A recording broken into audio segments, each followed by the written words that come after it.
again, welcome. Happy Black History Month. I want to give you all a little bit of Black history,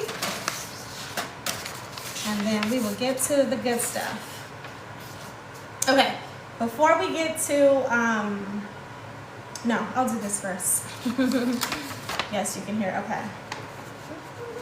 All right, so a little Black history for you ladies and gentlemen. If you already know who this is, you can put her name in the chats, in the comments. But if not, this is Anna Menken, and she was a baker.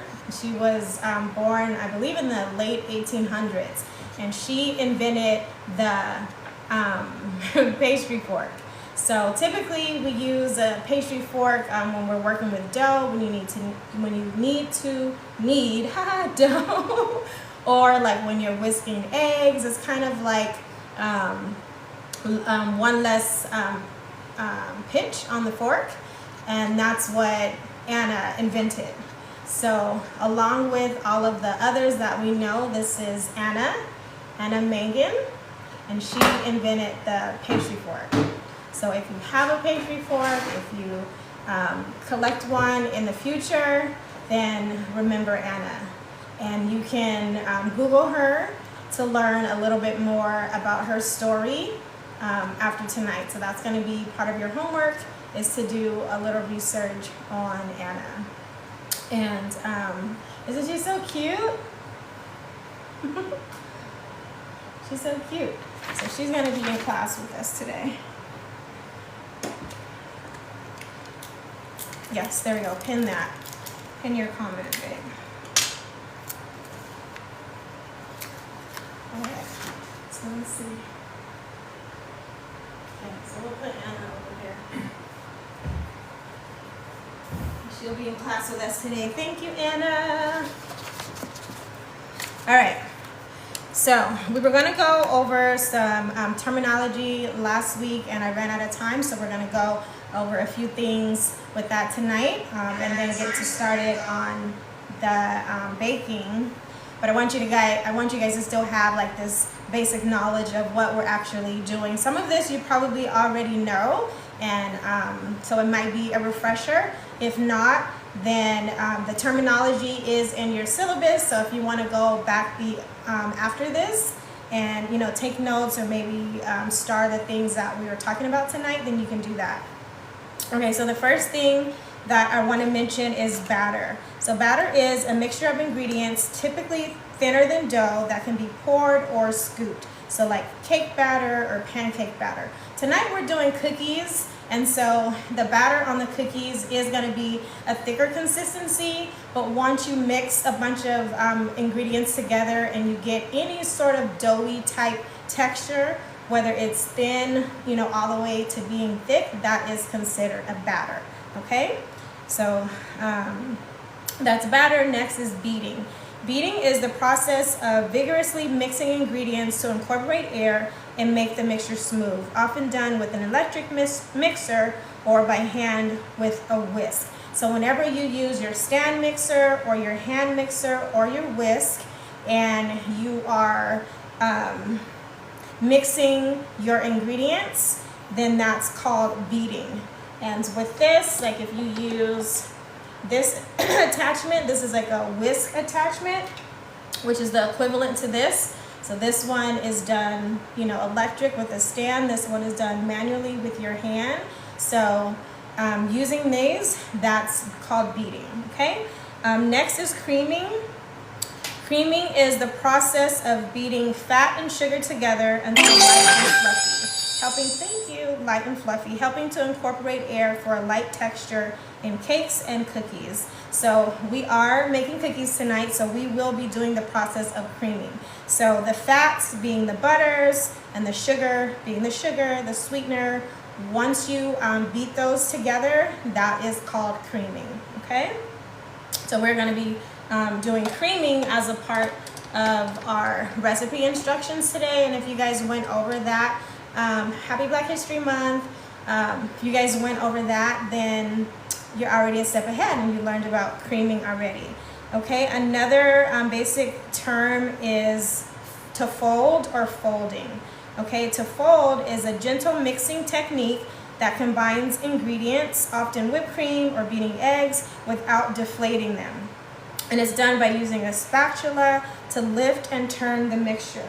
So if you're using a spatula and you want to incorporate your ingredients and you're using a motion like this, that's a fold. And some of you are probably already doing it in your day-to-day and you just don't know that that was a terminology for it. So that's a fold.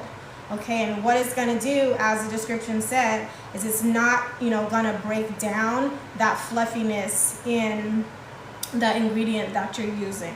So you're typically doing a motion like that, and that's called a fold.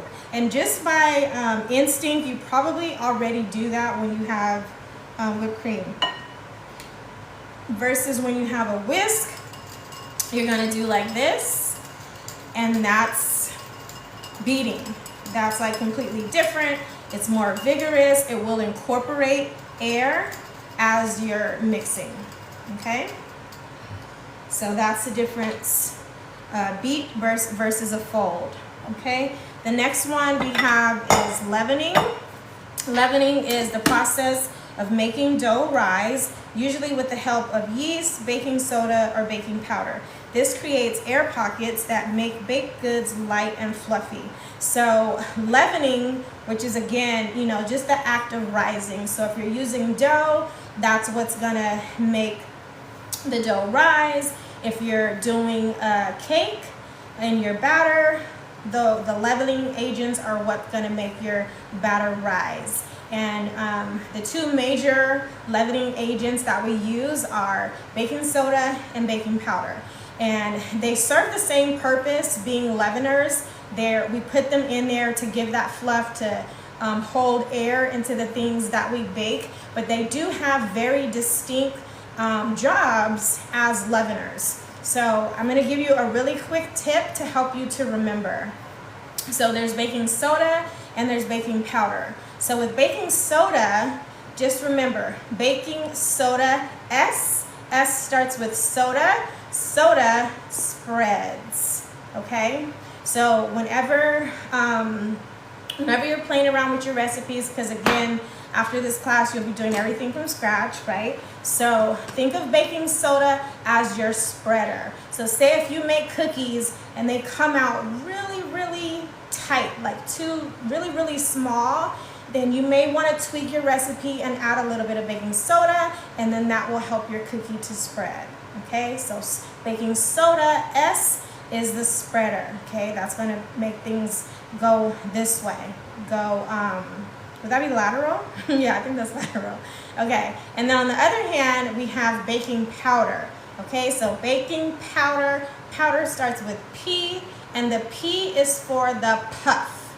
Okay, so remember that. So the baking powder is what you need to give elevation to whatever you're making. So again, if we're referencing a cookie and you bake your cookie and it's like completely flat, you can tweak your recipe and add a little bit more of baking powder, and that will give it some more height, some puff.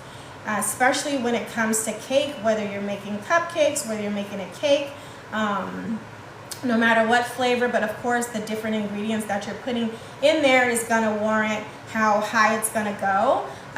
But remember, your baking powder is what's gonna help your item rise. It's gonna help it go up, okay? So that's baking powder. So baking soda is your spreader. It's gonna help things spread, like lateral this way. Baking powder is your riser, so it's gonna help your item go up. All right, so that's leavening. Okay, next is mise en place. So mise en place is French for everything in its place. This refers to the practice of preparing and organizing all your ingredients before starting to bake. So after we go over terminology tonight, we are going to prepare a mise en place. Okay, mise en place, everything in its place. If you guys just take on that small little tip, it's going to help you so much in your baking, and even beyond, even in your savory foods as well. And just think about it. If you're gonna you know, like tonight we're making cookies, we've got flour, we've got sugar, baking powder, baking soda, salt, blah, blah, blah. Instead of, okay, I'm digging this, where's this and that? Oh, I've got to go to my refrigerator, get this, this, and that. You're losing time for one. You're not organized. You're a little bit disheveled. So what you're going to do is retrain the way that you prepare yourself in the kitchen. And now you're going to know to use the mise en place method whenever you're preparing something. Same thing like dinner, right? Whatever you're making for dinner, let's just say if it's, what, I don't know, a pasta. So you're going to grab your pasta. You're going to grab all the ingredients that you need for your pasta first before you even get started. That way, when the process happens, everything is here, everything is ready, everything is in place. Okay, so mise en place. So after today, in your kitchens, start using a mise en place method. All right, next is sifting. And sifting is, let me read it first. So sifting is the act of passing dried ingredients like flour, powdered sugar, or cocoa powder through a fine mesh sieve to remove lumps and combine them evenly. So we did mention on our material list that we were going to use a sifter.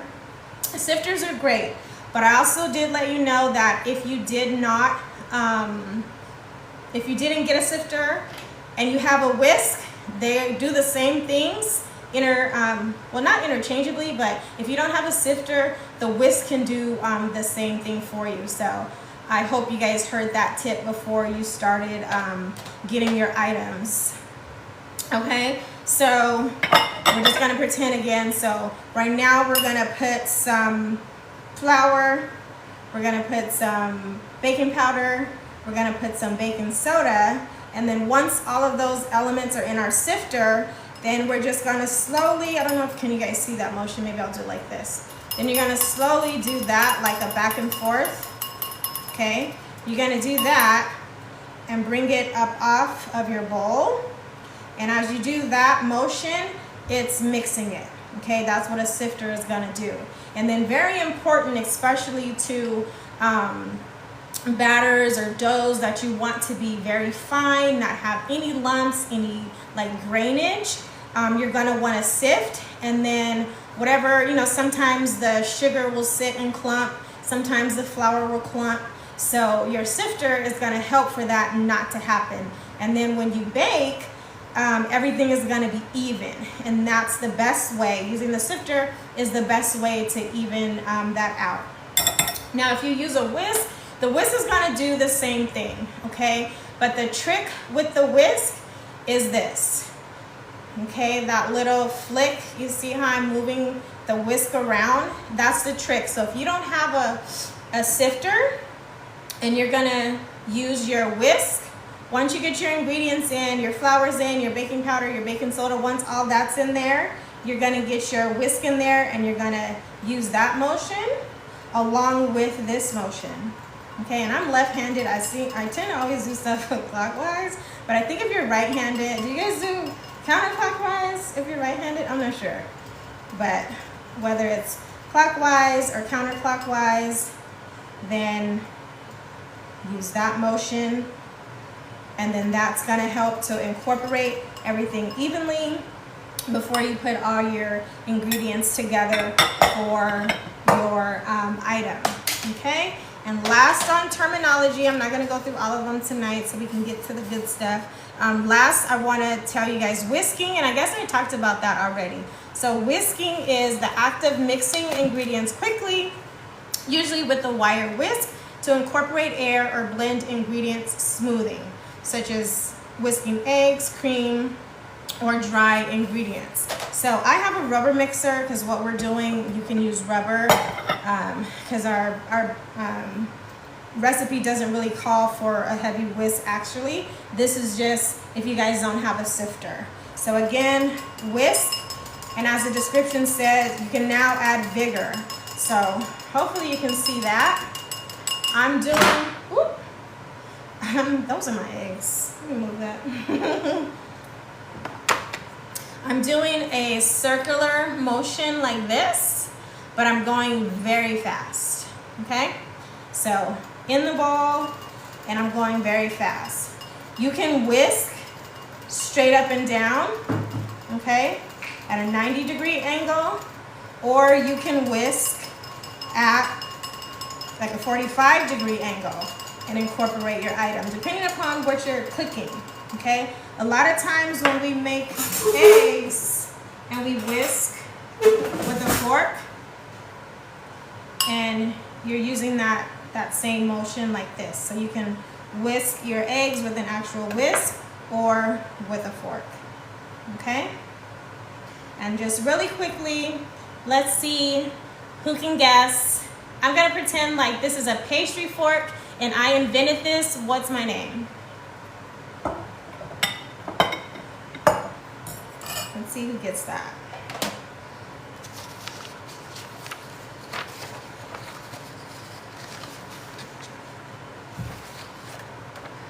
Who is that? Lock Anna Menken. Very good, you guys.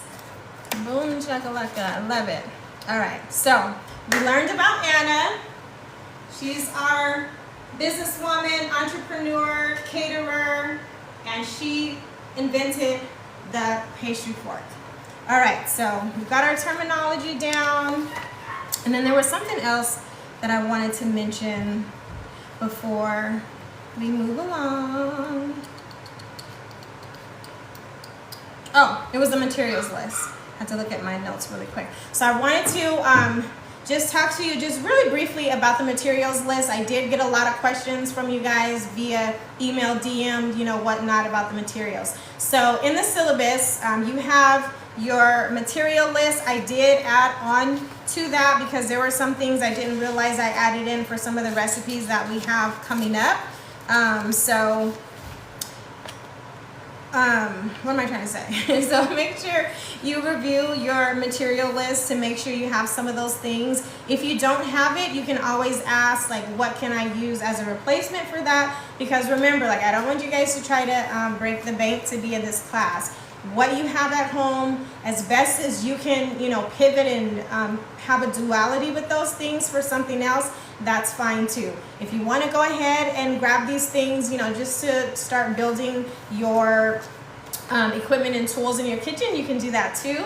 But remember, I don't want you, you know, trying to break the bank to do this. Also, when, you know, all of our classes are being pushed to YouTube, so make sure that you're following the YouTube channel. The classes, the full class will be on there if you miss part of it, especially, you know, if I ask questions from a class before, you're going to want to make sure that you have those notes. And then also in the description of the class over on YouTube, the material list will also be there for you. I created an Amazon material list for you all. So if you know, are purchasing things through Amazon, and I did, you know, I try to do everything on there on high-low. So what that means is, you know, a higher, little more good quality, expensive item versus a low, which was something, you know, a little less on the quality, but still sufficient enough for you to function in the class and, you know, have a lower price point. But again, go over that list if you didn't, you know, throughout the week, and see what you have already before, you know, you go out and do that stuff. I was really impressed with your scavenger hunt submissions. It was really cool to see all of your tools that you guys already have. I was super shocked that most of you have KitchenAid stand mixers. So I'm like, okay, we are one here. I found my people. So that's awesome. But if you have a hand mixer, that's fine too. But I was really impressed to see that. And just, you know, just some of the cool things that, you know, you ladies have, like your gold whisk, your, you know, your metal spoons, all those cool things were really cool to see. So I'm getting so much pleasure out of this experience, and that was like super cool. So I wanted you guys to know that. I did, you know, email you guys back, but I wanted you to know, like, that was really dope, you know, to see your kitchen stuff was super cool. All right, is everybody ready to bake? All right, so if your hair is down, put your hair up And turn your oven on to 350.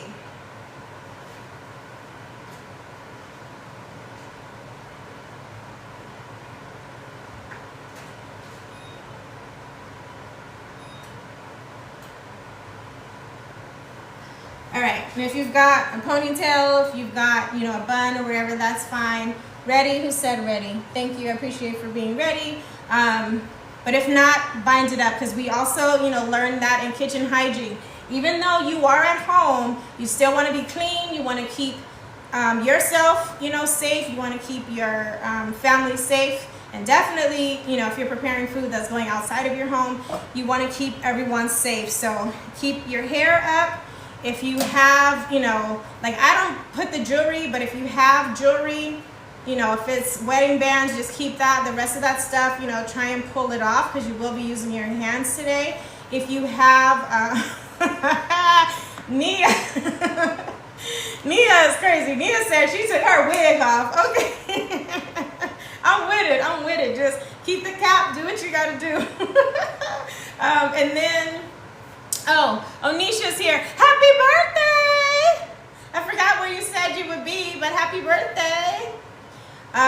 Yeah, take off your bracelets if something is hanging. If anything, you know, can hang and touch your bowl, then make sure that you pull it off, okay?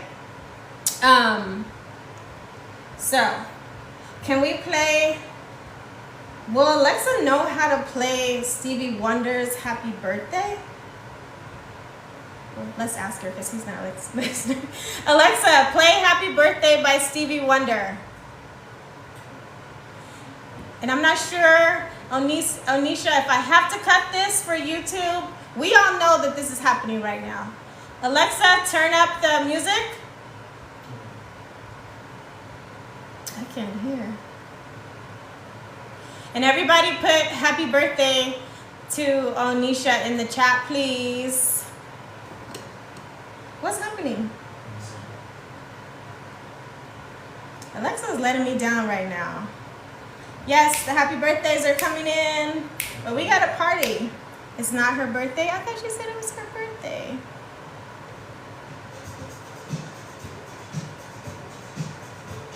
I thought her notes said it was her birthday. Down on the counter. Oh, she said it's not her birthday. Somebody tell me it was their birthday.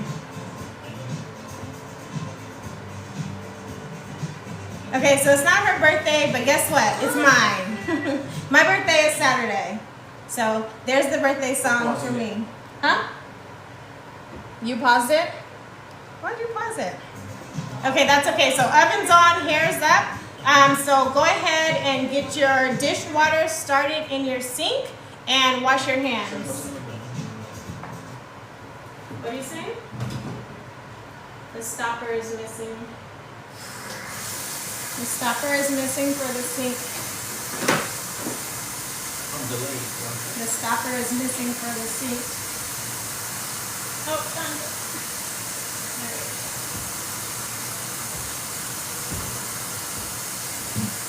Okay, so what we're doing right now is we're filling up our sink for whatever items we have to use. We're gonna have to wash some stuff. Okay.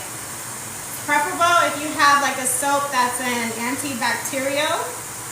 If not, that's okay. Just put your water as hot as you can stand it.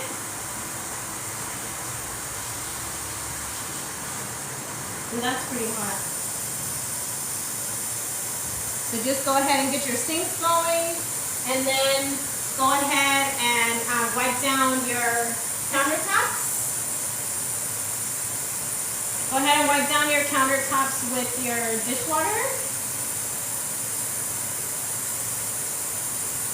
Because remember, we want everything to be clean.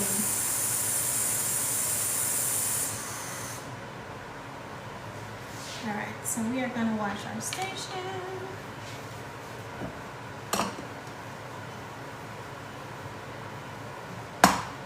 I've got this done, but we'll do this again. We got a lot of bowls right there.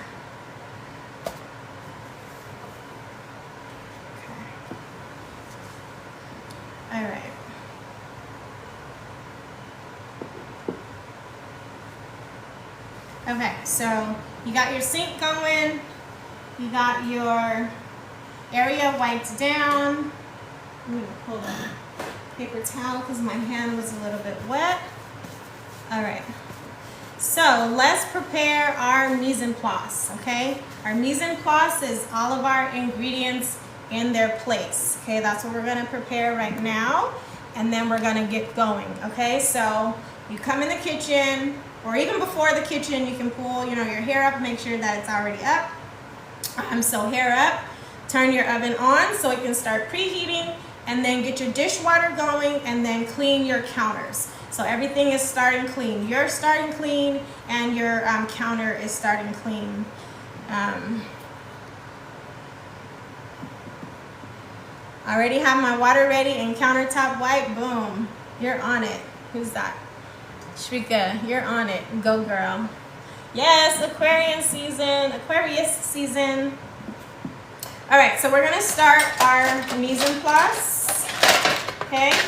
Mise en place means everything in its place. So you guys promised me that beyond today, you're gonna use the mise en place method when you get your kitchen ready for baking or just cooking in general, okay?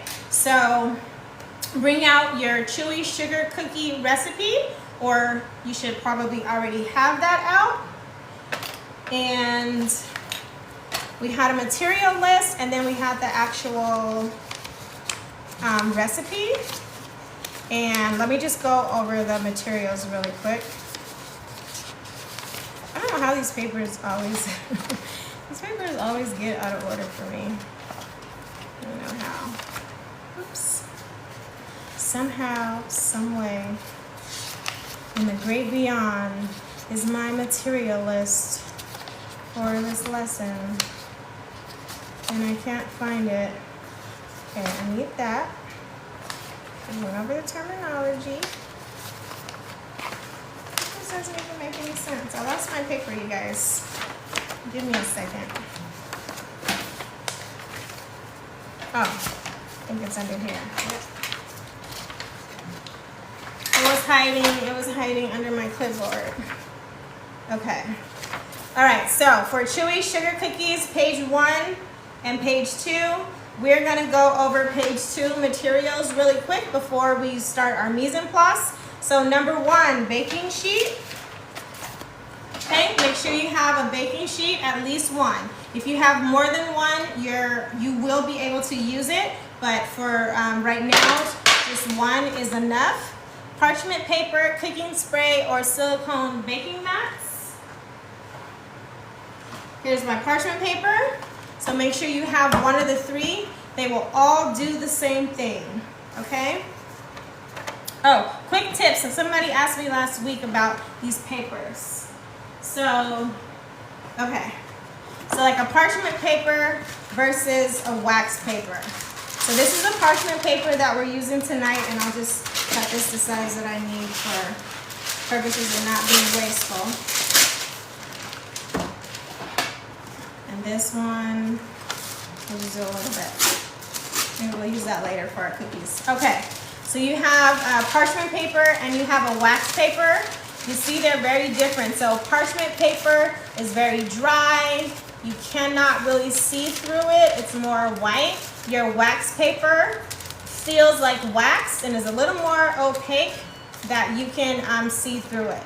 The difference in these papers are how they function, and how you use them. So when you're baking, when you're gonna put something into an oven, you're always gonna want to use your parchment paper. This type of paper can hold more heat, can withstand more heat without the product sticking to it. And it does, sometimes stick a little bit, but you're pretty sure it's going to be that you're good to go with the parchment paper going into the oven. The wax paper is more of a barrier, more of like a separator. So if you're, let's just say if you're building a tray with cookies, like cookies that are already made, not raw, but your cooked cookies, you can use your wax paper and stack those, and that will separate them without messing up the integrity of the cookie. and helps to not stick together. If you put this in the oven, it will burn. Typically, whatever you're putting on top of it will protect it, but 9 times out of 10, this is gonna burn, or it's gonna make your oven smell funny because it is coated in wax. So that's the difference on that. Do baking mats work? Yes. So if you got a silicone baking mat, if you got a silicone mat, make sure that it's specific for baking, because some of those mats, you can't put them in the oven. They're simply for decorative purposes. So if you do have the mat as opposed to the spray or the wax paper, make sure that it's oven safe. Okay? Yeah, exactly. As long as it's oven safe. All right, so there's a little lesson on that. All right, so next on our list, we have our dry measuring cups. Okay? So you're gonna need your dry measuring cups tonight. Next on our list is our measuring spoons. I don't know why I just have one sitting here. Oh, they're hiding. So measuring spoons, you're gonna need these tonight. Butter knife. That was something that I added to the material list because I was like, oh, how are they gonna spread their butter? Okay, so butter knife. And you know, like the difference between a butter knife and a serrated knife, this is designed to grab what you're scooping, okay? This is designed to cut. So they are both knives, but your butter knife is what's gonna help you grab your item and also gonna help you spread your item. So make sure you have your butter knife. If you only have your serrated knife tonight, that's okay, just be careful. Next is your mixer. You should either have your stand mixer with the paddle attachment or your hand mixer with the beater attachment. And just like a silly person that I am, I grab my whisk instead of my paddle, okay? So if you have, so don't do this. Even though I'm showing you this, don't do this. So if you have your big stand mixer, and it better be unplugged right now. If you have this, make sure you have your paddle, not your whisk, because the paddle is gonna be what you're using for your cookie dough. If you have your hand mixer, then make sure you have the beater attachment, which looks exactly like this, just smaller. Okay, and I'm gonna use this stand mixer today. All right, so then I asked you to grab a small mixing bowl and a medium mixing bowl. Oh, and then also the large for your for whatever you're mixing with. So I have my large, I have my medium, and I have my small, and I have my very small. So I'll just take one of these out. Okay? If you what was I gonna say? I just had a brain fart right there. Three bowls, large, medium, small. Okay. Your whisk. You're gonna need your whisk or your sifter, one or the other. Whisk or sifter. Your silicone spatula. Okay. Silicone. Your flat spatula. Okay. This one right here. Your timer. Okay, oven mitts or pot holders. Got mine back here. Your scooper. If you don't have a scooper, just grab a tablespoon. Okay, same thing. I think I put, yeah, 1-inch scooper on there. If you don't have a scooper, grab a tablespoon. You're gonna do the same thing. And then a decorative plate. I didn't even grab a decorative plate. I'm just gonna have here's my decorative plate for tonight. Okay, so grab your decorative plate. All right, and that is kind of like the tool mise en place. The mise en place for the tools. Okay, so you should be ready like this with all your tools. All right. Is it easy for you guys to put in the chat if you're ready? Double tap the screen if you're ready. Or maybe not because we just washed our hands.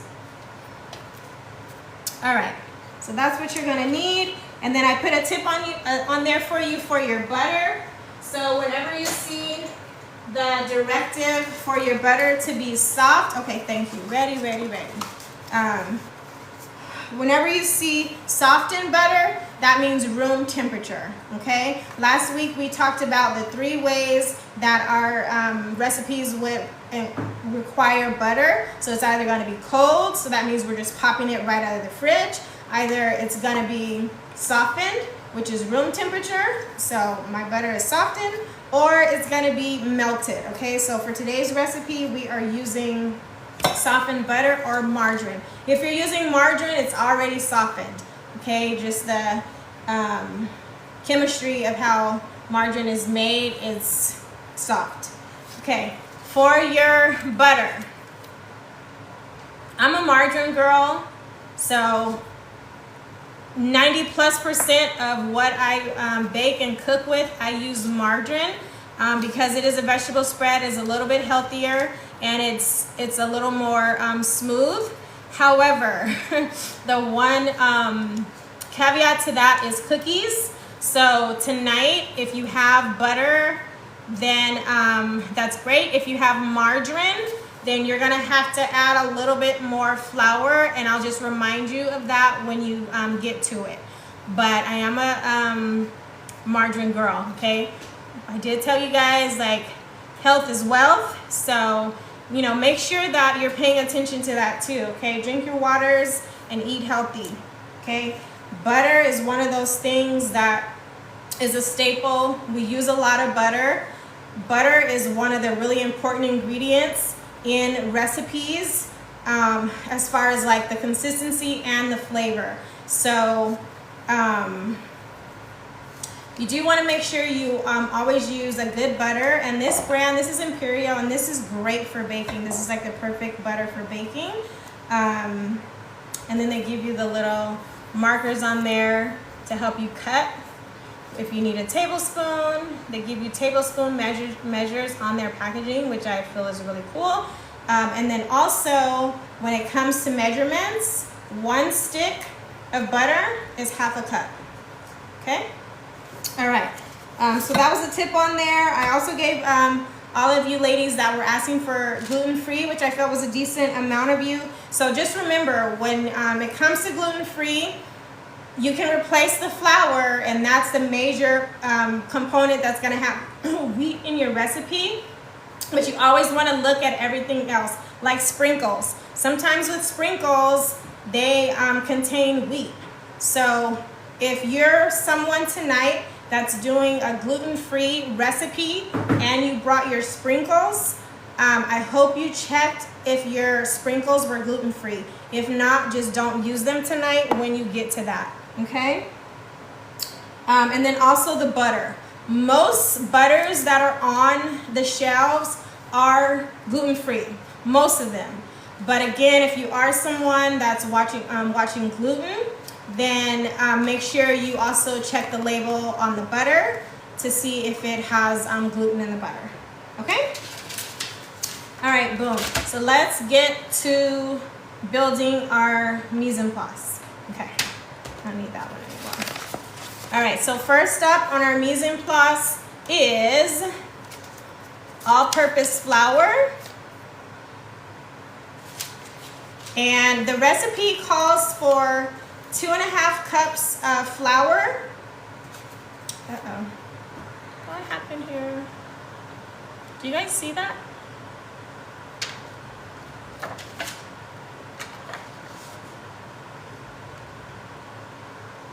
Oh, okay. I'm getting flagged in the live because I was showing that butter. They're so strict. Oh my goodness. Okay, my recipe failed. Okay, I won't show the butter. Let me take this back up here.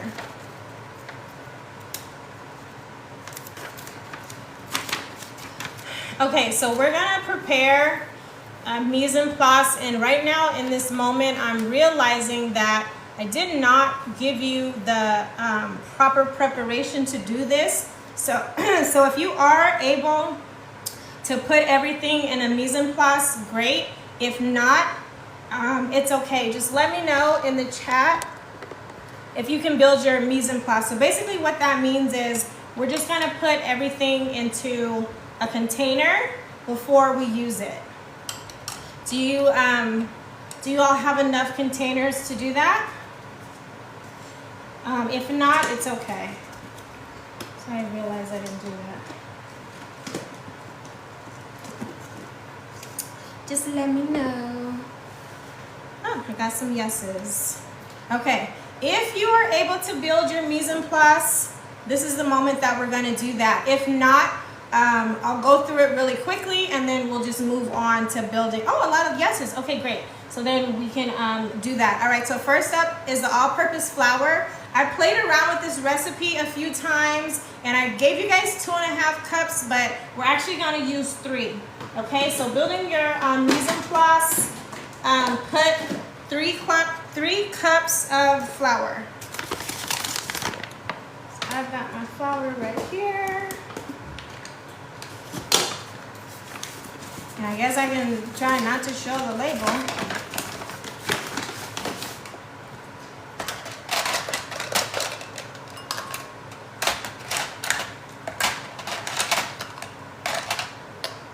Okay, so right now we are building 3 cups of flour into a bowl. Not your mixing bowl, not the bowl that you're actually going to build your recipe with, but another bowl on the side. Okay, so that's 1 cup. Okay, and let me show you all how to scoop your flour. I'm running out of space here. All right, so when you scoop your flour, don't do that. That is called a heaping portion, okay? Heaping means that there's going to be a little mountaintop over the edge of the cup, okay? So in the future, if you know already, when you're building a recipe, it may say heaping, like a heaping teaspoon, a heaping cup, a heaping tablespoon. That's not what we're doing. We are doing just a true 3 cups. So the way that you can do that, if you're scooping your flour or whatever ingredient that much, you can take the back of your butter knife and scrape off the excess just like that. We got some on the handle. Okay, and then you see that, that's gonna, what we call level. That's gonna level out your scoop, and that'll be exactly a cup. And baking is science, and this is why a lot of people are intimidated by it. You want to make sure that things are exact, because a little too much of this or not enough of that will skew your recipe. Okay, so make sure you're scooping level like that. So that's my 2nd cup of flour, and then I need 1 more. How are we doing, ladies? Hope we're doing well. And I've got my little bag over here off to the side so I don't get flagged. All right. Okay. So I have 3. There are my 3 cups of flour. All right, moving on to sugar. So we are doing 1 1/4 cups of granulated sugar, and then another 1/2 cup on the side for rolling. So for right now, for your mise en place, you are going to scoop out 1 1/4 cups of your sugar, granulated sugar. And next week we can go over the different types of sugars. Tonight we're going over granulated, it's white and grainy. Okay. So now in another bowl you're going to do 1 cup, 1 1/4 cups of granulated sugar. Okay, here's another bowl that I'm building my mise en place in. Determined but good. Doing great. Sorry, can't comment because I'm watching on my laptop. No problem. No problem. All right, so this is my little tiny one. See how that's level? And I also, you can give it a little shake like that too if you don't have like a butter knife handy. Thanks for the likes. If you can go on and like the live. Okay, so there's my 1/4. And then I'm gonna tap, this is the same one that I used for the flour. So I'm just gonna tap it to make sure that I'm getting the flour off of there. And then I'm actually gonna pour, well, not in there. This is kind of my catch-all right here. So I'm using this cup that I scoop the flour with my sugar. But I'm not gonna dip it into my bag of sugar because remember we learned about cross-contamination, okay? So if you just have one and you're running into that like I am, then this is how you pivot. Just put your cup down and pour into it, and that way you're not contaminating the fresh bag of sugar with the cup that has the flour residue on it. And I'm just eyeballing that. Oh, that came out pretty good. So now there's my level cup of sugar, all right? So I've got my 1 1/4 cup of granulated sugar. Okay, got my flour, got my sugar. Next up is the butter, all right? The recipe calls for 1 cup of butter. And remember, if you have sticks, 1 stick is half a cup. So how many sticks of butter do we need for this recipe? 2. And I'm actually gonna leave it like this since it's in the paper. I already know that I just need 2 of these guys, okay? If you have a tub of butter, go ahead and take your butter knife. Go ahead and take your butter knife and scoop your butter into a cup. Into a bowl, 1 cup, okay? So you're gonna take your 1 cup.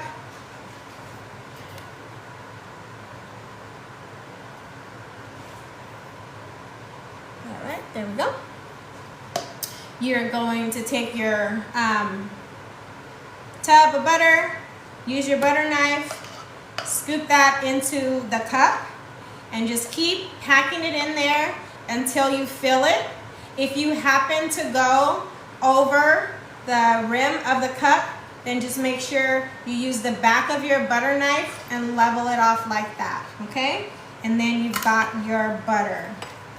All right, next up is an egg. Recipe calls for 1 egg. So in a small bowl, take 1 egg. Got my eggs right here. So in a small bowl, you're gonna wanna take 1 egg and crack it into the bowl. Now here's hide the butter label. I know, right? I'm like, where is it? Oh, okay. Oh, that's what was happening. That's why they had me do that little puzzle. TikTok be playing. All right, I'm gonna put the butter over there. Okay, so here's a tip on the eggs. First of all, brown or white, it doesn't matter. Again, I'm more on the healthy side, so I use organic cage-free eggs. If you don't, that's fine. 1 egg, as long as it's large. I didn't put large on there, but typically we're buying a large egg. And you always want to crack your egg into something separate, okay? I know we've been cracking eggs for years, and it's not, you know, the puzzle is to make sure that you aren't sleeping. Oh, okay, I'm up.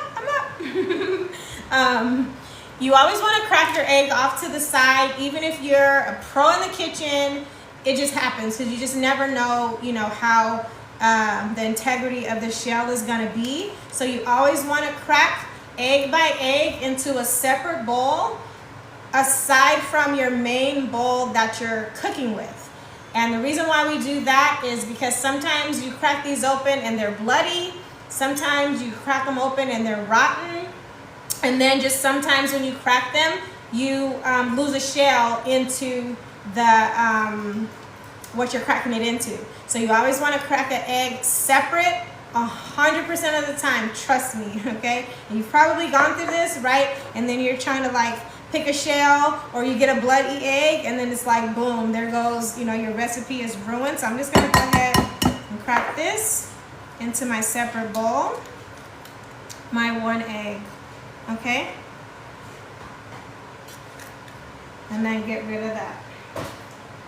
So always crack your eggs off to the side in a separate container. Move some of this stuff as I go. Put my eggs down here. Okay, next is vanilla extract, okay? And again, if you're not able to build the mise en place like this, it's okay, because this is an easy recipe. So I feel like I was going to say something else about the eggs. If it comes to me, I'll get back to it. So with your another little bowl, building our mise en place, we are going to put what is it? 2 teaspoons. 2 teaspoons of vanilla extract. That's a half. Okay, 1 teaspoon. Can you guys see that? I'll move this back. So that's this is gonna go into my little bowl. Somebody said room temperature eggs. This recipe actually doesn't matter.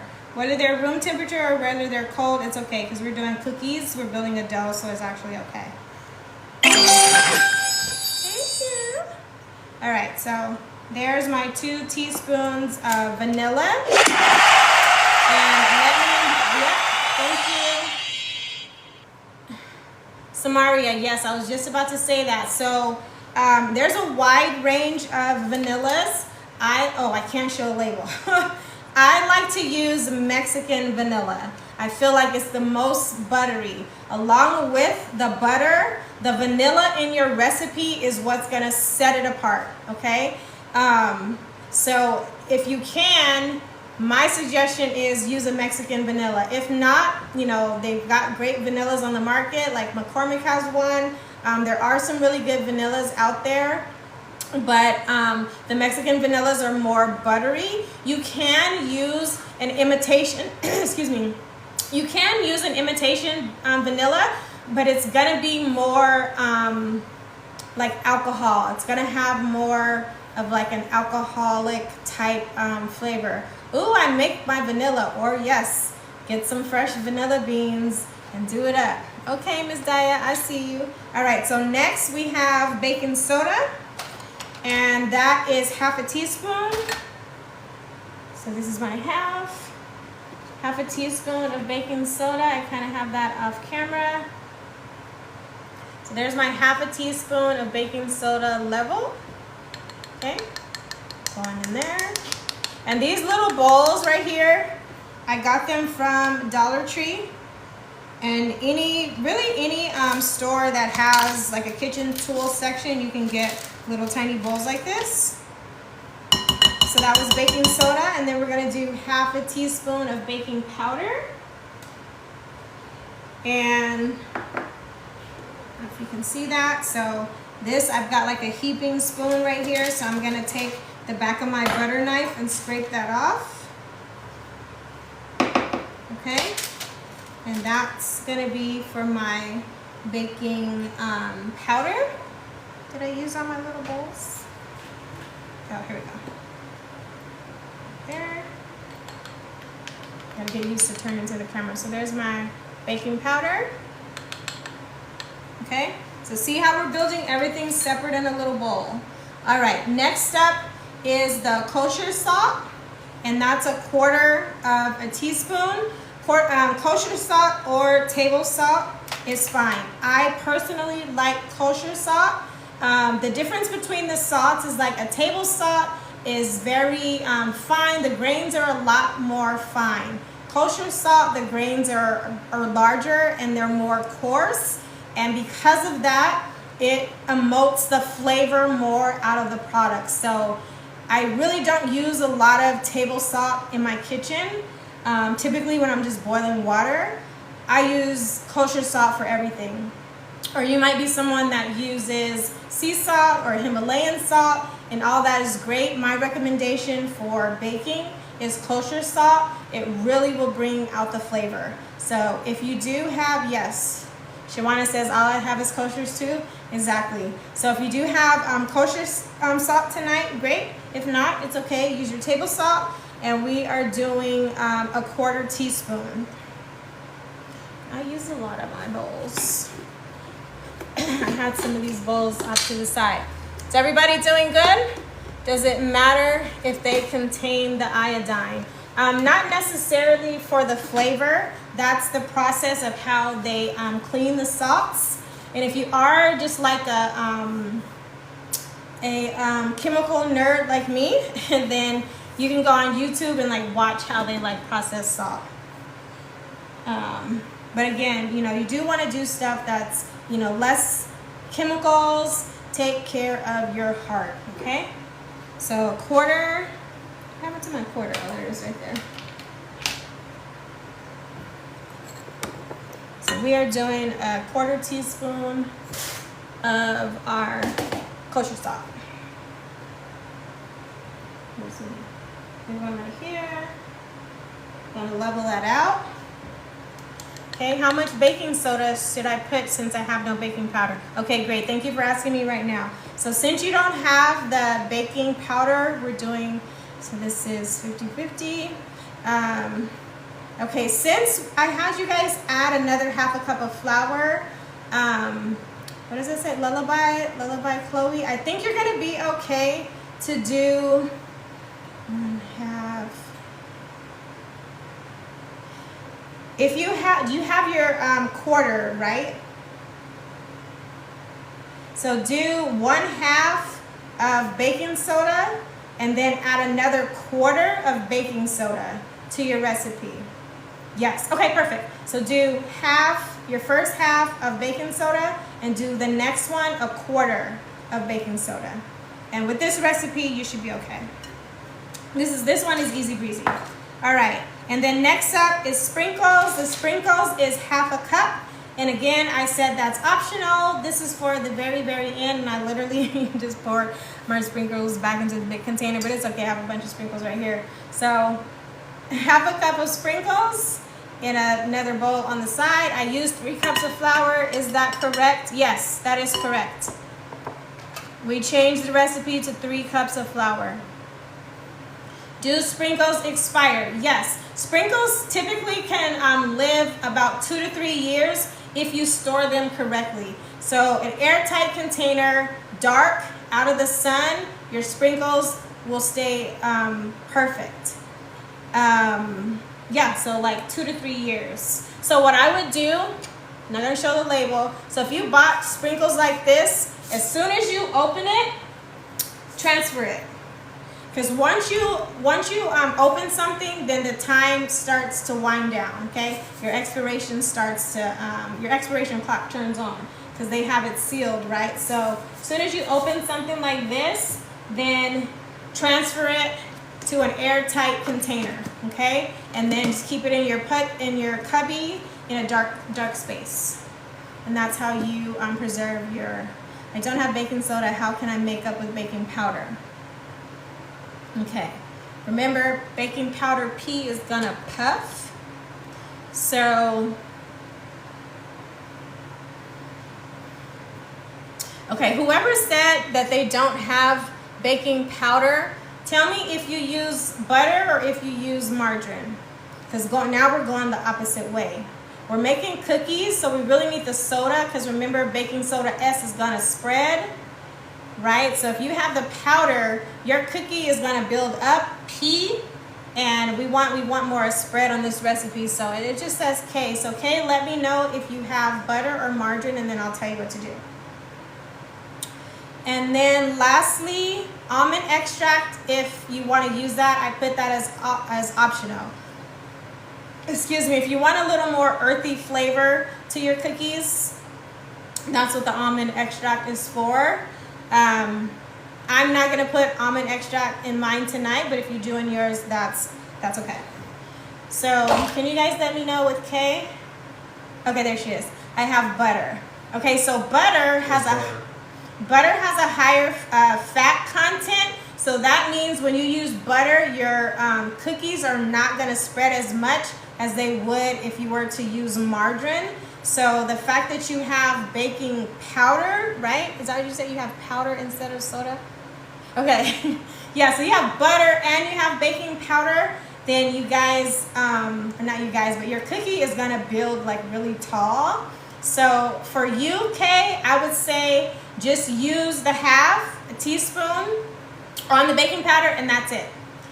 Leave it right there and you should be okay.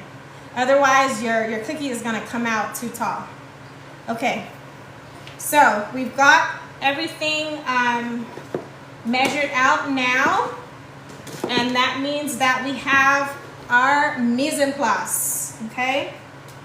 So just for the camera's sake, I'm gonna try to show this way.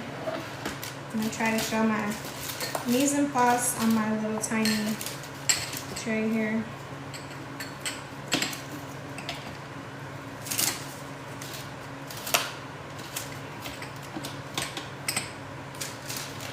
All right, so here's my mise en place, okay?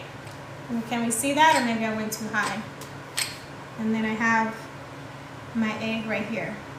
And then sprinkles if you decided to do sprinkles. Why don't I see the things moving? Okay, so from now moving forward, when you, I have butter. Okay, so now moving forward, when you put your ingredients together, you're gonna do your mise en place just like this, okay? So part of like, yeah, if you want to do chocolate chips, you can do chocolate chips tonight, absolutely. So kind of like an unofficial homework if you want to, when you're building your mise en place, again, go to the dollar store. Can this recipe be used for snickerdoodles? Absolutely, just add cinnamon. I have a little margarine, it just doesn't make up a cup, so I was going to use butter instead. Yeah, that's fine, just use a cup of butter. Okay, so everybody got your mise en place like that. There's my egg. And so now we're gonna get to building. Okay, so next week, when we come into class, should we already have our, no, we're about to mix together, don't mix yet. When we come to class next week, should we have our mise en place already done? Or should we, no nuts, because I can't see how big your nuts are. Okay, the answer is yes. If you want to put nuts in this recipe, you can. And I do appreciate this enthusiasm. This is great. Just if you're going to put a nut in this recipe, do a fine chop, okay? That way your cookie is going to have a chance to breathe and spread in the oven. The more you start incorporating stuff into it, the dough is not gonna have like space to breathe, okay? Yes, finely diced. So chop them up really small. If making snickerdoodles, when do I add the cinnamon and about how much? So how much cinnamon you're gonna have, if you use this exact recipe, I would probably say start with a tablespoon of cinnamon and then build from there. So you can, put your batter together, taste it a little bit with a tasting spoon, and if you need to, yes, mise en place ready to go. And then if you need to add the cinnamon, then you can go ahead and do that too. And then off to the side, when we roll the sugar for later, put your cinnamon in that too. So yes, mise en place ready to go. All right, so now we're gonna take a large bowl and we're gonna take our medium bowl, okay? If you're using a stand mixer, that's your large bowl, okay? If you're using the stand mixer, this is your large bowl, and then your medium bowl. If you're using a hand mixer, this is your large bowl and your medium bowl, okay? Does that make sense? All right. All right, so I'm gonna use the stand mixer. So I left my attachments. Let's get that label out the way. And my butter is still off to the side so I don't get canceled. Cookies in the oven. Sorry, I had everything ready in the bowls. Okay, all right, so let's put that to the side. All right, so if you did not build a mise en place, now you're about to build your recipe. So go ahead, make sure that your mixer is on the off setting and go ahead and plug it in. Okay, remember safety. If you're not using it, it should be unplugged. And later on when you clean it, you're gonna wanna unplug it. All right. And again, if you're using your stand mixer, this should be the paddle, not the whisk. But this is what I pulled out. All right, so baking instructions. Number 1, preheat oven to 350 degrees and line a baking sheet with parchment paper or coat with cooking spray. So we have our mise en place. We have already preheated our oven. And typically, like, your oven is gonna beep to let you know that it's ready. I never trust that, okay? I always give it a few more minutes before I put something in there, because the way those fans run, you just need to have a really good box of heat. So I typically wait longer than the preheat setting. Okay, I'm gonna move my mise en place a little bit, and then I'm gonna use this baking sheet right here to not be wasteful. There are pre-cut baking sheets, there are pre-cut parchment paper sheets out there. If you have that, that's great too. If not, you want to go ahead and cut it to the size of your baking sheet. This one is cut out a little bit large. So all I'm going to do is fold it. You can fold it or cut it. And I always like to have some scissors handy in case I need to cut something. But this one, we're just going to fold. Okay, so I'm going to line it to the edge there and give it like a little crease. And you can either cut that crease or you can fold it. See how I'm just like folding it to the size of the pan? And then I'm gonna do that for the long side as well. All right. And then I'm gonna flip it. Kind of push those edges down to make a seam so it can sit a little bit more flat on there. Okay, so baking sheet is ready. Number 2, in a large bowl with the stand mixer, or in your large bowl on the side with your hand mixer, we are going to cream the butter and sugar together until light and fluffy for about a minute. Okay, so this is creaming. So in a large bowl, we are getting our butter, our 1 cup of butter, and we are getting our 1 1/4 cup of sugar. Okay, so go ahead and do that. And then if you do it faster than me, you can go ahead. Well, actually, don't go ahead. Let's just do a little lesson on the mixer. All right, so got my butter in there. Okay, sugar on the mise en place. Go ahead and put all your sugar in there. Boom. Okay. Now that I'm done with that, where's this gonna go? In the dishwater. Okay. Butter paper is going in the trash. Clean as we go. We learned that last week. Okay, so go ahead. Lock your stand mixer. You have your safety lock over here. Up for unlocked. Okay, I'm sure you guys know that, but we're just doing this because we're teaching. And then make sure your bowl is in place. All right. Always start at the lowest setting and then work your way up, okay? So I'm gonna start at 1. I'm gonna watch it. It's looking really good. It's not getting all over the place. So I'm good at 1. I can move up to 2, okay? And what we're doing now is creaming. So the purpose is to incorporate all the butter and the sugar together until it gets nice and creamy. So I can move past setting number 2 to go a little bit faster. And then I'm gonna have my spatula handy. Once I start to see it incorporate, then I'm gonna turn it off and scrape it, okay?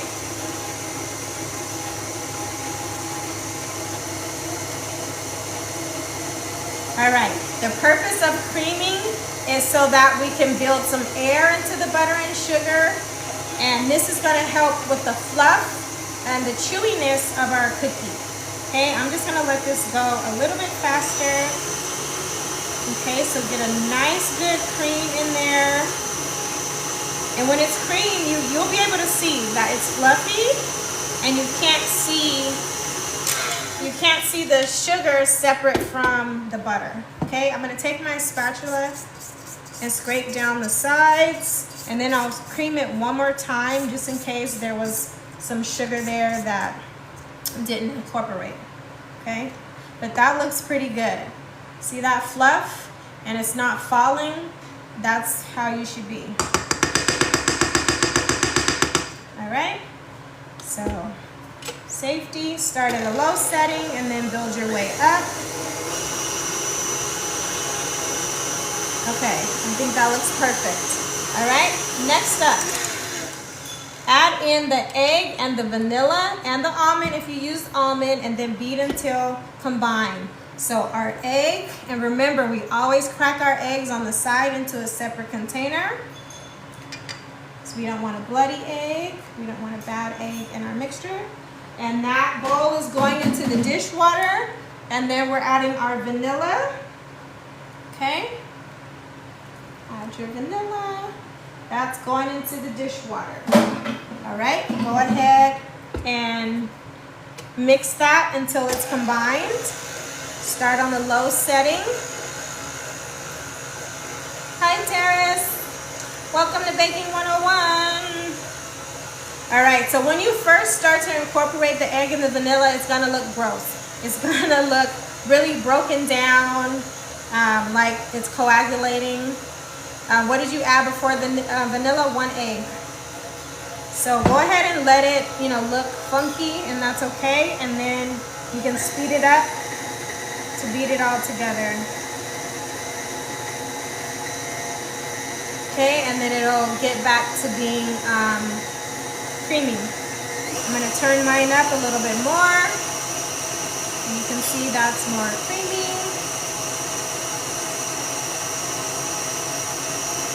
Turn it up a little bit more.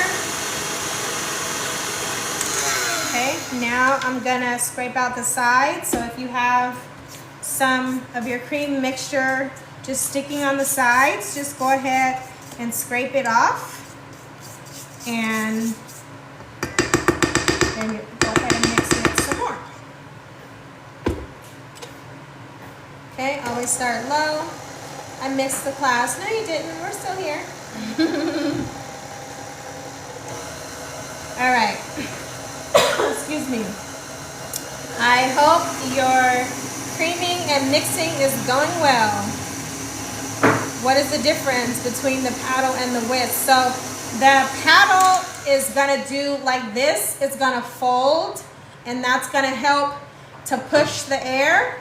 The whisk is gonna do it a lot quicker, and that's gonna it's more vigorous, so it's adding bubbles as opposed to like a light air, if that makes sense. So whenever you're doing a cookie, use a paddle, but I explained I grabbed the wrong thing, but it's okay. All right. All right, so now that looks good. Does your cream mixture look as good as mine? Because mine looks good. I just play music in my head since TikTok is a hater. All right, I'm gonna rest my spoon. See that? Another trick. Rest the spoon on the side, not inside. All right, next up, in the medium bowl, we are whisking flour, baking soda, baking powder, and salt. All right, so if you have a sifter, here's where you're gonna use your sifter. And these little guys right here are so that you can sit it on your bowl. Okay, if you don't have a sifter, it's okay. Put everything in the bowl, and then put everything in the bowl, and then whisk it. That's a lot. That 3 cups is a lot. All right, that bowl's going into the sink. So we have flour, we have baking soda. Okay, that's my flour, baking soda. Like that. Baking powder. Like that. Okay, and notice I'm building it in the bowl on the side. We're not mixing the wet and the dry. Okay, and then the salt. Okay, So all the dry is in there. Oop, I'm making a mess. Give it a good shake up to sift, like that. And that's gonna incorporate all the ingredients together. And then anything that was, any clumps is gonna get that clumps. And since I'm using kosher salt, some of my coarse pieces didn't go through my sifter, but I'm putting them in there, okay? That's where the flavor is at. So if you just had a whisk, you're gonna do like this with your dry mixture, all right? Always do your dry separate from the wet. That's also gonna help the final product, okay? All right, number 5, add to the cream mixture and mix until combined, making sure to scrape down the sides of the bowl. All right, so we're gonna do this slowly. Don't dump it all in there for 2 reasons. 1, so that you don't make a mess. And 2, we wanna make sure everything incorporates easily, okay? That's where a lot of people go wrong. So just go ahead and, rest my spoon right there. Okay, so just go ahead, put some dry in there. Can we see that? Oops, sorry. So now we're adding some dry. Not all of it. That was kind of like almost half.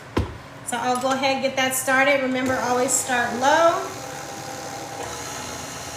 and then build your way up. Okay? If you start high, you're gonna have flour all over the place.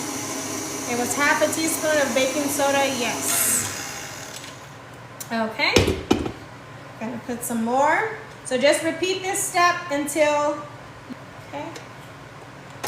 That's just to make as less mess as possible. So start low and build your way up, okay? As you're adding the dry, you'll start to see the cream mixture is going to thicken, okay? And this is making our dough, our batter, our dough. All right?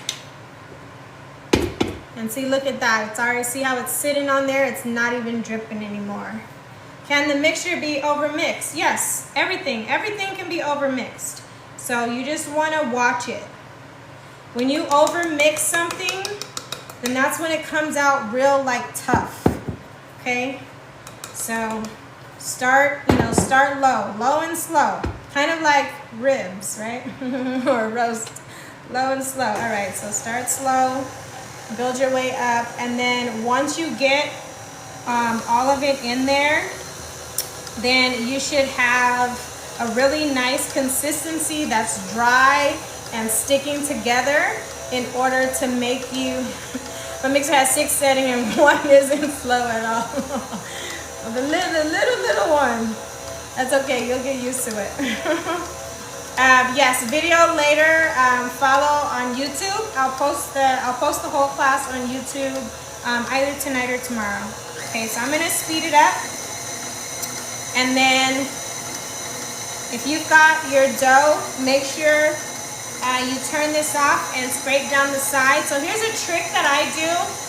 Okay, watch this how I'm gonna clean my attachment. So it's kind of back on low. I'm gonna push it all the way up like that. And that's to get everything out of the center of it, to bring it like to the outside of the whisk. Okay, and then everything is like on the outside. So I'm gonna push down my sides because I can see some flour and stuff on there, and I wanna make sure that I'm incorporating this really well. So I'm gonna scrape down my sides and then do this one more time, and then we'll be ready. We'll be ready to go. How you ladies doing? Hope you're doing okay. If you can, double tap. Let me know. Took my first batch out and putting the second one in. There's always one. There's always one overachiever. That's okay. How'd your first batch come out, girl? Alexis, doing great. Lola baby, doing great. Awesome. Lola baby, I can't wait to see your cookies since you've got that baking powder. The dough is crumbly. Okay, dough is crumbly, are you using the stand or are you using the hand mixer? What are you using? All right, so now my dough is good. Just added the last of the dry. Good job. Good job, Lay Shanae. We are rocking and rolling. So I'm taking my silicone spatula. I'm on the inside of this attachment using a stand with the stand mixer, and it was, what was the word you used? Crumbly?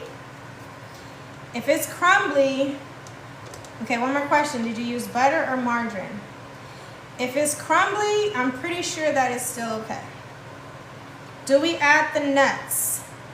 Yes, ma'am, Miss, it's so hard to see. Miss Nonogram, do we add the nuts? Yes, so if you're adding nuts, not the sprinkles. If you're adding nuts, they should be chopped really, really fine and fold. Don't turn your mixer back on, okay? If this is the step for the nuts for you, go ahead and just bring your bowl off of the stand. If you have a stand mixer, you know, separate your bowl and then go ahead and put your nuts in there and then fold it, okay? If you're doing chocolate chips, same thing. Don't turn your mixer back on, okay? Put your chocolate chips into your batter and just do half. Just do half a cup. So whoever's got nuts and chocolate chips, just do half a cup. Okay, remember, we don't want to overload this dough. You want to give it a good chance to spread in the oven. All right, so this is why we use the silicone, okay? Because the silicone can get inside and get all of that really good, okay? And then just also as a safety measure, that's why I have my hand right here, as a safety measure to make sure that my attachment doesn't fall, okay? So I'm ready. Are we ready, ladies? Sugar cookies. Anisha, I don't know what that means. All right, so the person who had dry crumbles, take your spatula. Mine isn't doughy, it's still creamy. Okay, if it's still creamy, if it's not sitting firm like this, what are we making? Sugar cookies. If it's sitting creamy, if it's still creamy and not sitting firm like this, go ahead and you're gonna add a little bit of flour at a time until you get doughy, okay? So add a 1/4 cup of flour until it turns doughy. Just remember, the more at this stage, the more flour that you add, the less sweet your cookie is gonna be, but I don't want you to add more sugar to your recipe though. Okay, because that's at this point that's gonna skew it, because remember the sugar was in the very beginning, we creamed it, right? So if you've got to add more flour to get it to this consistency, that's okay. Add a 1/4 cup at a time, and just know that it's not going to be as sweet. But we're going to roll it right now too, so when you get to that point, then just roll it in sugar. What if it's still crumbly? If it's crumbly, you should be okay. Crumbly is good. So I'm going to put that bowl on the dry side. If your dough is crumbly, take your silicone spatula and mash it, okay? So whoever's got crumbly, go like this. Go like that and mash it, okay? And then you'll see it start to turn into dough. Okay, that just means that your dough is a little more dry, and that's okay. And it's not gonna be a flavor thing. It's just a consistency thing, and that can be fixed, okay? So if you have a crumbly dough right now, do what I'm doing like this and go ahead and pat it, okay? Now we are going to start making our cookies, okay? So in a separate container, here's now where we're gonna refer back to the 1/2 cup of the granulated sugar for the rolling. So I've got my, here's my half. Got my 1/2 cup, got my separate bowl. I'm gonna move that for a second, or yeah, I'll just do that. All right, so we're gonna have half a cup of sugar on a separate bowl for the rolling, okay? I have a feeling you all are doing great because I'm not getting a lot of questions. That's a good sign. And I'm actually gonna take a bowl this big, actually. I'm gonna use a little bit bigger of a bowl, okay? So that's my half a cup of sugar. If you decided to bring sprinkles, then this is where you're gonna use your sprinkles. So on this step right now, we're gonna form our balls and roll the balls. So if you just want like your traditional chewy sugar cookie, now you're gonna roll in the sugar. If you want to zhuzh it up with the sprinkles, then you're going to have your bowl on the side with sprinkles instead of sugar, okay? And then we'll do both. And I brought some really cute, like I make sprinkle mixes. So I brought really cute Valentine mix. So sugar or sprinkles, yes, either or. So right now you're gonna have a bowl of sugar, or you're gonna have a bowl of sprinkles, or both. Okay, let me show you what's gonna happen if you have both. This is what we're gonna do, okay, if you have both. If you don't, it's okay. That's why I said it was optional. So I already made some with sprinkles, and I already made some with sugar.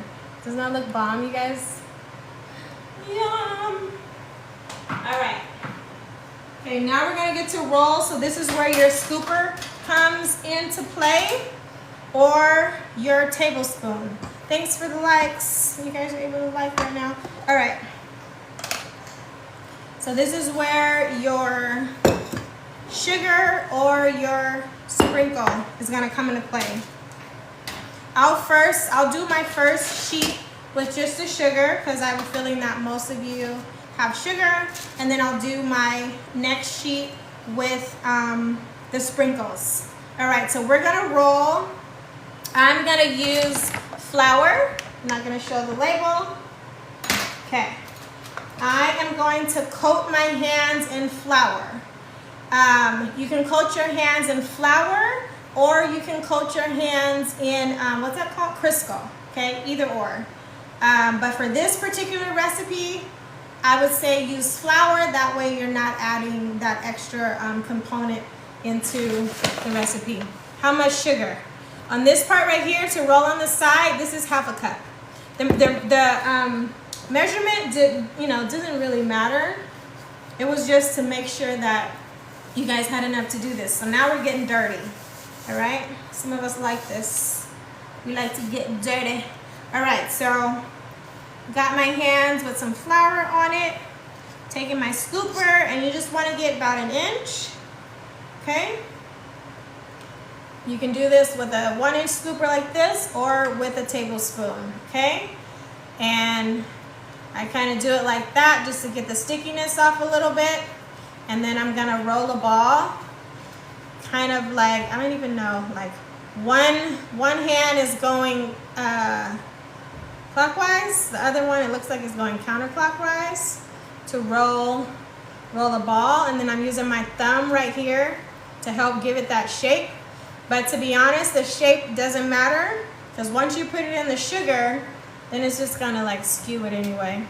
So now just take your ball of dough, put it in the sugar. See how like that's not even really a ball anymore? But that's okay. All right, and then put that on your baking sheet. And do that 6 times, okay? We're gonna make 6 cookies. And if you need to add some more flour to your hands, just go ahead and do that. I will probably just flour my hand between each one, okay? So it doesn't stick.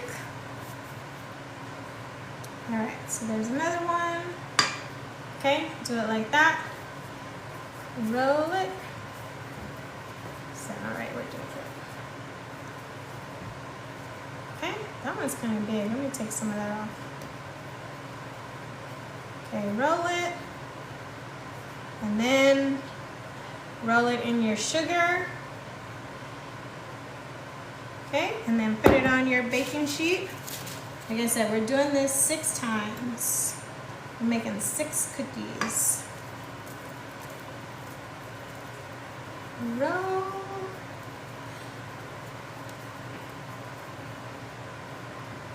All right, I've got 3 cookies done so far. How many cookies do you have done?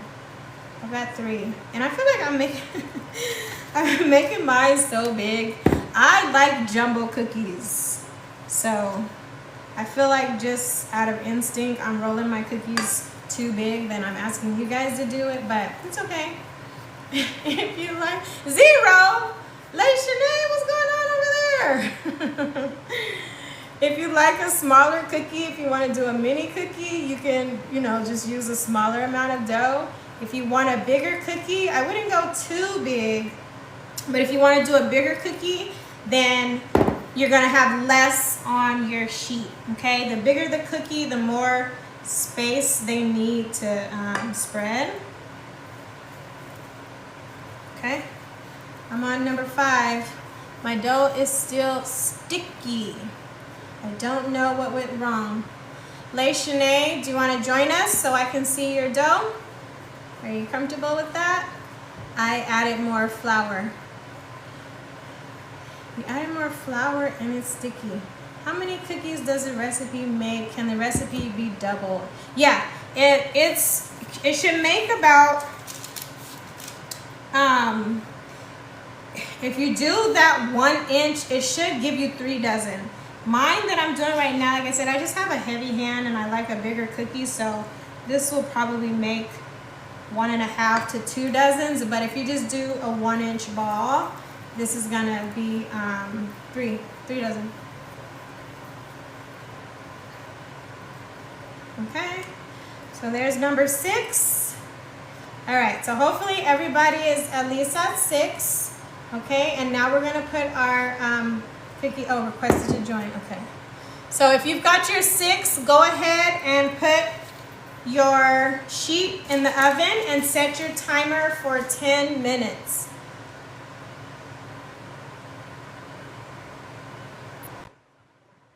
Okay, let's see your dough, girl.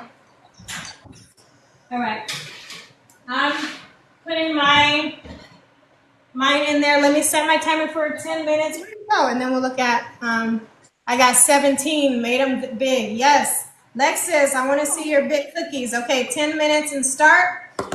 Lay Shanae, turn your camera on. Okay. So while we're waiting for that, I'm going to do another pan with sprinkles. I want to see these cookies with the nuts in it. That sounds good. I'm not sure how to Oh, and if you do the nuts and the chocolate together, that's a gourmet cookie right there. Lay Shanae, what's going on? I don't know how to work this camera. Okay, take your time. It says live access needed to go live. Oh, I don't have live access. I'm just preparing another one. I'm preparing another baking sheet so I can do sprinkles. So here's where the multiple sheets came into play. She can't turn on her camera because she doesn't have enough followers. Okay. Oh, that might be the issue. Okay. Well, did you say yours was crumbly or creamy? Turn your mic back on. Are you crumbly or creamy? So it's still creamy, It's but still I creamy. added more flour and I'm using a hand mixer. Using the hand mixer. Okay, so just do a 1/4 cup of flour at a time until it thickens up. Okay. Okay, and then you'll get the consistency to where you'll be able to roll it out. And all that's going to happen is just, like I said, your cookies just won't be as sweet. So you have a hand mixer. Did you use butter or margarine? Let me double check because I thought it was margarine. Okay. Putting some more flour on my hands because I'm gonna keep rolling. How's everyone doing? Do we all have our cookies in the oven? So it's the Blue Bonnet vegetable oil spread. Okay, yeah, so that one doesn't have as high of a fat content. That's why. So just go ahead, add a quarter cup of flour and mix. Like just keep doing it until it thickens up. Okay, thank you. You're welcome. Not yet adding the sugar. Okay, got the first batch in. Okay, boom. So I'm on my second sheet. So that's what I was saying. Here's where the multiple sheets come in. So you've got all this batter. So just keep, use your extra sheets and keep going. I got a pan in the oven. I'm working on my second pan and I got my chocolate chips in them. Boom. Can we see? All right. So now I'm doing sprinkles. Getting my cute little Valentine sprinkles in there. First batch in. First batch in. Okay, Nia. Okay, Kay. Get it, girls. Or ladies.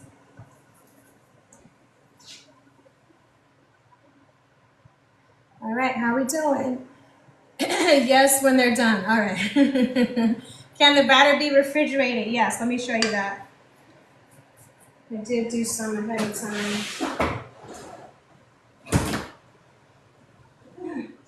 All right, so with your extra batter, just scoop it into an airtight container. Again, this is a Dollar Tree item. Remember, you don't have to break the bank. Just, it's got to be airtight, okay? You can leave this in the fridge for no more than a week, okay? So make sure you make the rest of your batter within 7 days. If you don't, throw it away. Don't even take the chance. This has raw eggs, and raw eggs will not be good for you. So just make sure that, just use that batter within a week. And I didn't even realize Super Bowl is this Sunday. And so I can show you guys some cute little things to do with your cookies if you're interested in that when class is over.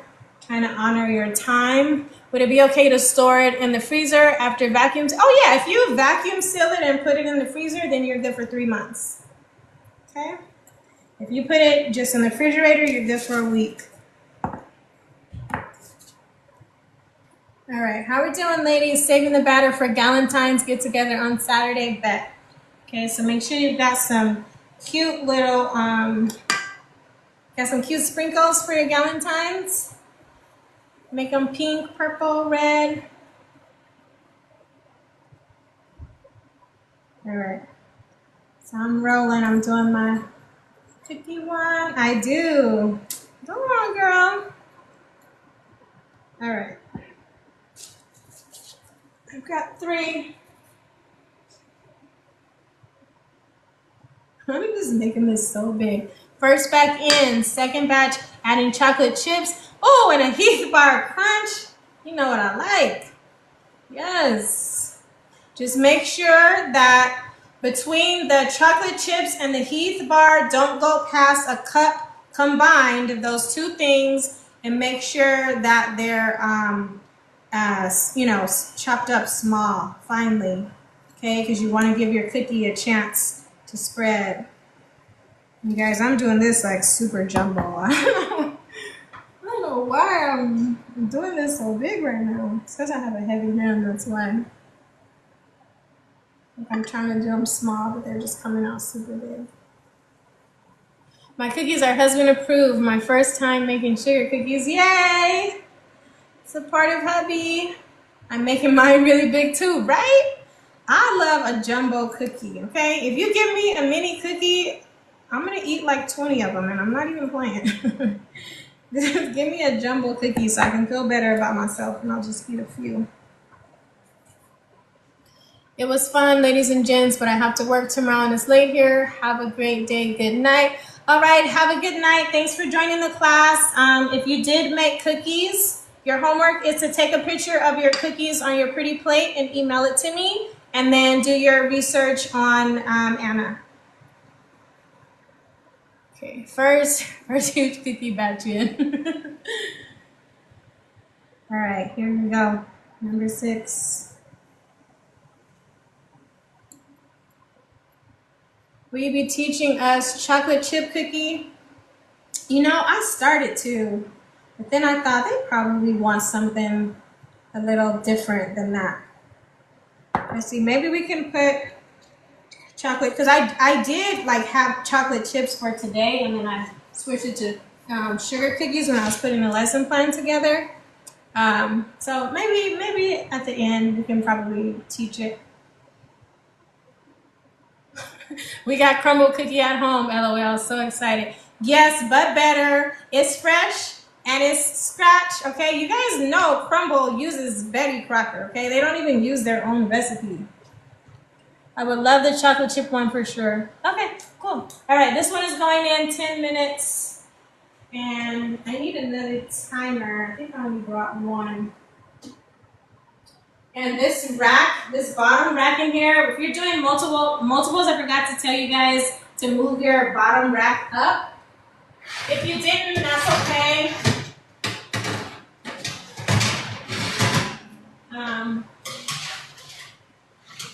But move the rack up so that your cookies don't burn on the bottom. I've got 1:40 on my first one, so let's just say 2. So once this goes off, then I'll put it for 8 minutes. Not you exposing crumble, yep. I'm using white chocolate chips in half the dough. Oh man, I have found my people. Yes, the white chocolate chips. All right, so with your extra dough, you can keep baking or store it in an airtight container. Like I said, these are from Dollar Store. These are from Dollar Store. They work really good. Anna Manjan and Visit Pastry Farm and wants us to reach. Oh, okay, so you guys are answering the question. Anna, I don't care for crumble. Well, somebody is telling me not to, bash on them, but that stuff is not for me. That's all I'll say. It's not for me. It's not for me. All right, if you're done making cookies, here's this part where you start to clean up. So I'm just putting my ingredients away. All right.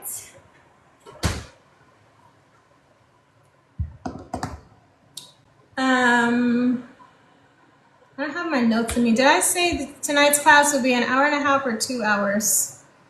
I don't remember. Okay, 2 hours, I guess. We're at 7:44. We got 15 minutes. Thank you. LOL. Yeah, crumble is a scam. All right, so just start cleaning up, or if you've got more, Okay, there's my first timer. So now I'm going to change to 8 minutes for my second tray. Ooh, that's 9. 8, start tray number 2. We're going to take out tray number 1. And as your cookies are coming out, let them rest on your tray that you baked inside of it. And then after like 2 minutes, then you can transfer them from the baking sheet to your cooling rack. And how long to cool? I'm always going to grab a cookie and take a few bites while they're warm, but it only takes a few minutes to cool it off. For some reason, I didn't get the notification. I'm not sure why. If you have your notifications on, I'm not sure why. All right, so let's get this one out. Ooh, look at that. All right, so there's mine. Okay, this is the one. I think it needs more time. How much longer should I leave it in? Just do 2 minutes. Do 2 minutes at a time until you're happy with the color. On the sugar cookie, I like them like blonde, but you can definitely cook it a little bit longer so they can get a little more like caramelized looking. I like it right here where it's at. That was the 10 minutes. So if you want to build a little further, just go 2 minutes at a time. But also, the more you open your oven, the less heat it's going to have. So just keep that in mind. And so your cookies are going to come out of this. Let them rest on this for about 2 minutes because they're going to sink a little bit. And then you can transfer them to your cooling rack. So I hope your cookies look like this. They'll also continue to bake while on the cooling pan. Yeah, exactly, because this is hot, so they'll just still bake a little bit more. Okay, so leave it like that.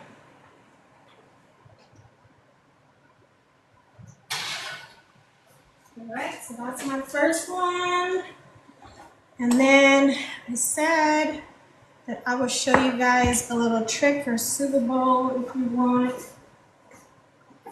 How are we doing? What about for thinner and chewier? So if you want a thinner cookie, you're gonna add more butter to your recipe. But for this one, this cookie is made to be like a little like cakey and chewy. So if you want it to be thinner, instead of changing the recipe, once you like roll your cookie out, then you can, just like take a cup or something and press on the top of it, and that'll make the cookie go a little bit thinner, and then you don't have to play around with the recipe. But on other recipes, when you want a thinner cookie, the trick is to increase the butter. The trick is to increase the butter, and then that will thin out the cookie. But you want to do in small increments at a time, okay? Let me give you another tip about scratch baking, or just like baking in general. So you see, it's like math, right? It's like math and science. So we want to level everything. If it doesn't say heaping, right, you want to make sure you're using the exact measurements. And also it has the same properties as math. So there's like multiplication, addition, subtraction, right? Those factors. When it comes to baking, you can't subtract. So once you add something, that's it, right? So that's why we just do it in small increments, because you can always keep adding and build your recipe, but you can't take it out. Once you put something in there, you can't take it out. I don't have a cooling rack. Could I leave it in the pan to cool? Yeah, just leave it in the pan. And you can also you can manipulate it a little bit. So if you're just keeping them on here to cool like this, then you can just pick it up like that. But if you're on parchment, they should move pretty easily. But the cooling rack is just going to help. It's going to, get this out of the heat. You're removing your cookies from the heat, and just to help them cool a bit faster. And it's taking everything in me to not take a bite right now, because I love the cookies when they're like this. It's like warm and soft, and I just want to take a bite. All right. So this is really cool to the touch.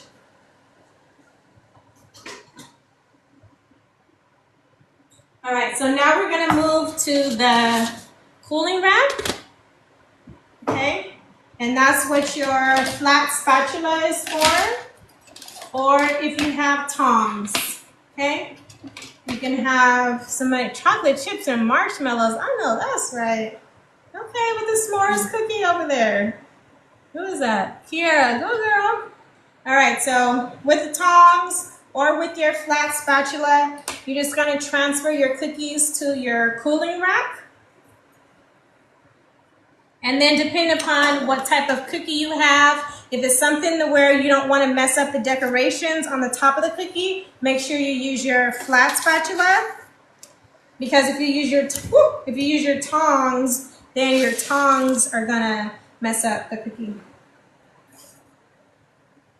Second batch in, yes. Oh yeah, I got that one. All right, this smells so good. Does your kitchen smell as good as mine? All right, ladies, we did it. We have our Chewy sugar cookies.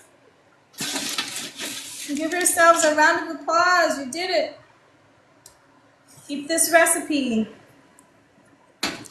Okay, so now you have a sugar cookie recipe in your arsenal. Yes, smells so good, right? It smells so good in here. Okay, so there are mine. Mine are ready. Lola baby, good job. So do they look like that? A mixer is on the way. Yay, thank you, you're welcome. Recipe number 1, we did it. All right, so I'm just gonna move that to the side. Okay, and we're just gonna show our finished products. I've got 1 more minute on my sugar ones. Okay, so that's how your cookies should look. I use probably almond extract, and it smells like heaven. Yes, ma'am.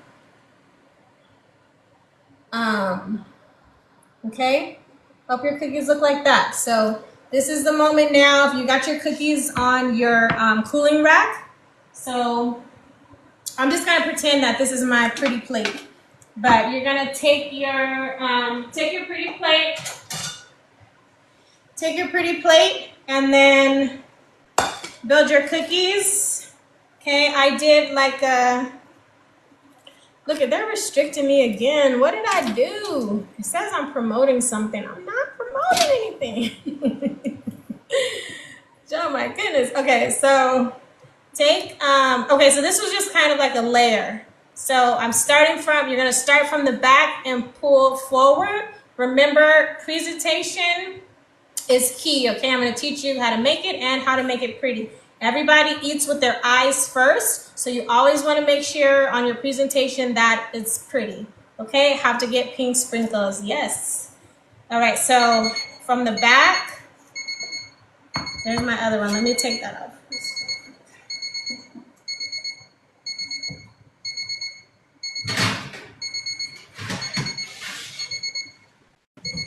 Okay, there's my sprinkle one.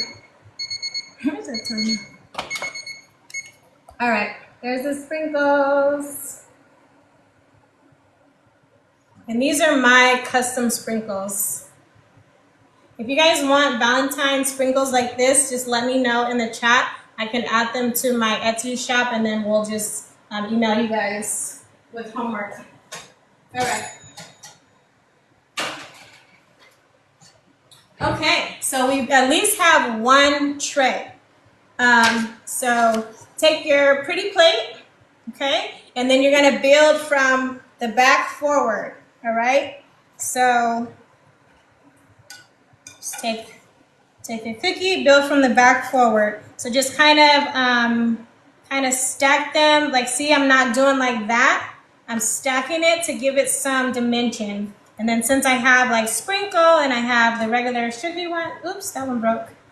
Then you just kind of, put them randomly. Can you see that? So see, I've got it like that. So now I'm gonna put like a pretty one over there. And just like that. That's how you're gonna build your rows, okay? And it just looks so pretty. And just kind of do them random. Just kind of random. Okay, so pretty plate. Now I just taught you how to plate it. So your homework for tonight is to send me a picture. Send me a picture of your Chewy sugar cookies. I'm so excited to see them. Do your homework on Anna. Teach your hubbies or your partners. Teach your kiddos. All right, you learned about a new person important to our Black history, okay? Anna Manjan with the pastry fork. All right. All right, so we've got 5 minutes left. I can answer questions. And then after that, if you guys want me to if you want to stay after class will definitely be over in 5 minutes. But if you guys want to stay and I can show you some cute little things for Super Bowl, then with this exact recipe, then we can do that too. Okay, so any questions? If you're good, you don't have any questions, you've got it this far, then just go ahead and start cleaning up. And make sure you turn your oven off. All right, so I'm gonna put that over here. Does anybody else feel like they have no space? I always feel like I have no space.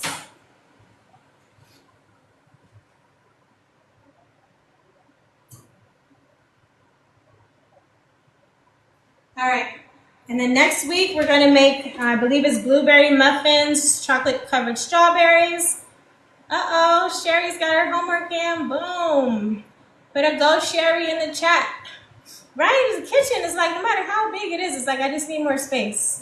It is what it is. All right, so my sprinkle wands have been cooling for a couple minutes. I'm gonna take my flat spatula and carefully transfer them to my cooling rack. And so next week we're gonna do blueberry muffins and chocolate covered strawberries because Valentine's Day is coming up. So I'll show you guys some really cute stuff to do for family and Galentine's. All right. Boom. So that's already a dozen, but like I said, I did my cookies kind of big. If you do them a little bit smaller than that, you'll get 3 dozen out of this recipe. If you do it this size, it'll probably be like 2 dozen. And then somebody said they had super jumbo, so she's probably going to get a dozen to a dozen and a half, depending upon how bigger cookies are. And just remember, the bigger you go on the cookie, give it more space. So if your cookie was bigger than the ones that we did tonight and we put 6 on a sheet, then you're going to do 4 if you have a bigger cookie. Is the ingredients list posted? It'll be posted tomorrow. Each week, I'm going to give you the recipe the next day, just like how we did this week. Okay? Instructions listed. Yeah, this is in the syllabus. What we did tonight is in your syllabus, XOXO. That's okay. Just go, just grab the syllabus and it's in there. Make your cookies, send me a picture. All right? Any other questions? I'm so excited. I'm excited for you guys.